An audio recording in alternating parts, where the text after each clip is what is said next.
Alright. Movie देखने से पहले ही मैंने सोचा था ये ज़रूर बोलूँगा। मेरे कमरे में एक तितली है जो कि 1 हफ़्ता हो गया इसको। ये अभी भी है और ये नहीं जा रही। अगर ये जाएगी नहीं तो खाएगी क्या और खाएगी नहीं तो ज़िंदा कैसे रहेगी? 1 हफ़्ते हो चुके हैं वो अभी भी दीवार के कोने में है। बाय द वे मूवी मैंने देखी है द ओल्ड बॉय।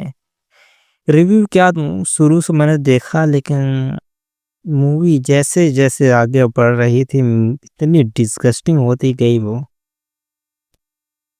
कि समझ नहीं आ रहा कि रिव्यू क्या दूँ। ये सारी चीज़ें जो उसमें दिखाई गई हैं ये मूवी तक ठीक है लेकिन असल ज़िंदगी में निहायत ही घटिया है और देखना सच में बहुत मुश्किल है। यहाँ पर कोई भी कैरेक्टर अच्छा नहीं है, सिवाय एक को। दोनों ही कैरेक्टर बहुत ही घटिया हैं। हीरो जिसको आप मानना चाहो तो नहीं, वो हीरो तो नहीं है किसी भी तरीके से।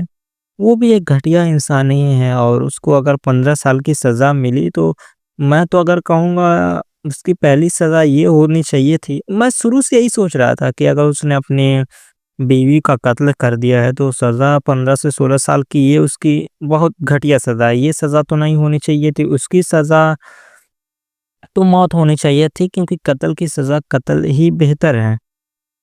लेकिन फिर बाद में जो सीन घूमता है, यही मैं सोच रहा था कि ये मैं बड़ा ही मोरली थिंक कर रहा था शुरू में कि उसने अपनी बीवी का कत्ल किया तो उसको 15 साल की सज़ा मिल रही है। फिर कि जब कहानी घूमती है, वो बिल्कुल गंदी से गंदी होती जाती है और इतना देखना मुश्किल हो जाता है कि पूछो मत।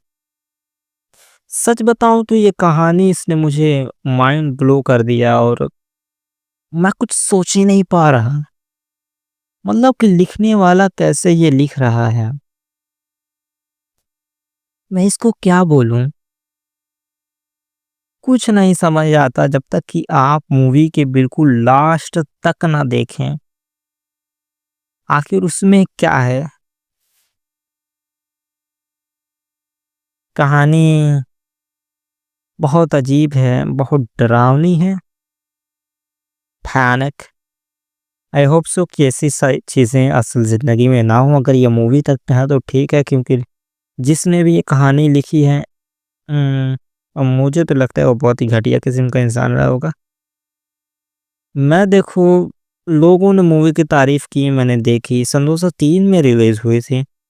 तो देखो आज मैंने देखी, देखने के बाद मुझको यही पता लगा कि नहीं, आप मत देखो इसे। I will never recommend anyone to watch this because ये एक ट्रॉमा हो सकती है। एंड इसका रिव्यू एज़ अ मूवी अगर देना हो तो एज़ अ स्टोरी जिसने भी ये घटिया स्टोरी लिखी है, तो यकीनन इसको 10 आउट ऑफ 8 रेटिंग दे सकता हूँ। लेकिन किसी को रिकमेंड कभी भी नहीं करूँगा। व्हाई? कोई इसे क्यों ही देखेगा आखिर?